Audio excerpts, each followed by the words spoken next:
In today's episode, I'm going to show you how here at Vixen we make everything from the factory and then it gets delivered worldwide.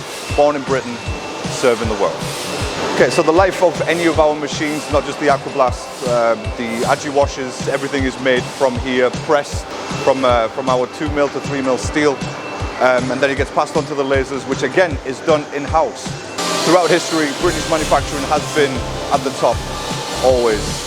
And Vixen surface treatment is no different. But don't just take it from me, listen to some of our satisfied customers. We use our Vixen for every part of a CNC machine that is not plastic.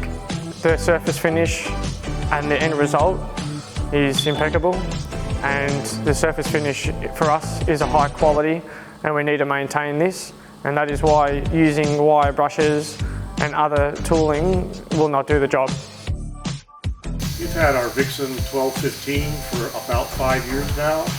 Been a really great addition to our shop equipment. 1215 is a really good size and it's been a good machine for us. Hi, I'm Richard from RPM Finishes.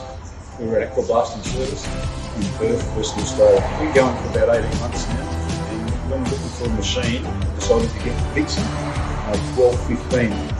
Basically because of the quality of the workmanship of the machine and the stainless steel construction, and the quality of the electrics in it, and also the ease of maintenance on the machine. Hejsan, Stefan heter jag, driver firman Aquablasting och befinner mig i en liten stad som heter Tidaholm i mellersta Sverige, västra Götaland. Jag tittade efter det här skåpet på följval för kvaliteten och framförallt storleken i det här skåpet. Det är ju ett perfekt det är en perfekt lösning för de som renoverar fordonsgrejer.